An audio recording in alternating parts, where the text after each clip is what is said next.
Hi, my name's Layla. I'm a mum. My son Leo was 11 when he came to Arrowsmith.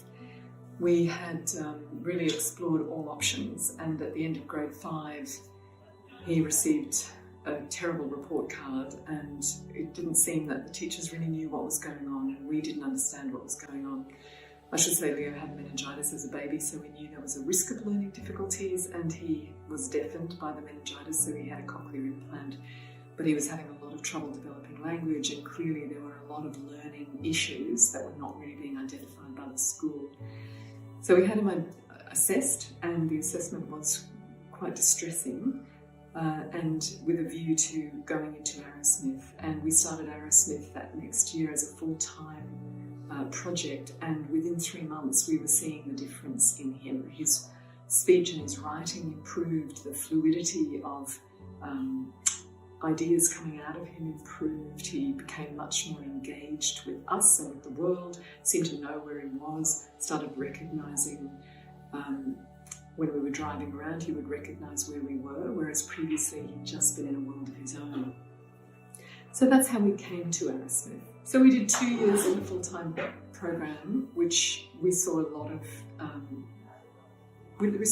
really good outcomes in terms of language.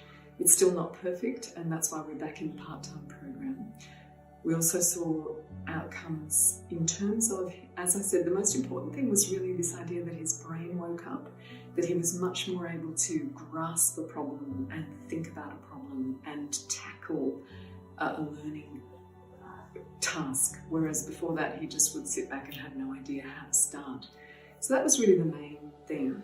And he went back to school and was actually able to succeed at school, in primary school, which has been okay. High school has been more difficult, and because we've had a slower progression with Arrowsmith since then, doing it part-time, we're just trying to get all of the severe learning difficulties back up into the normal range. And I think he started with 7 or 8 severe learning difficulties.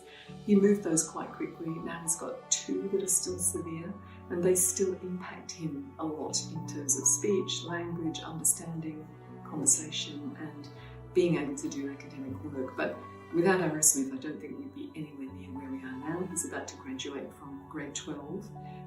He'll get a certificate of education, and he certainly is employable. He's very employable. He can take public transport, he reads prolifically, he's got a great sense of humour, but we've still got a ways to go. So it takes the time that it takes.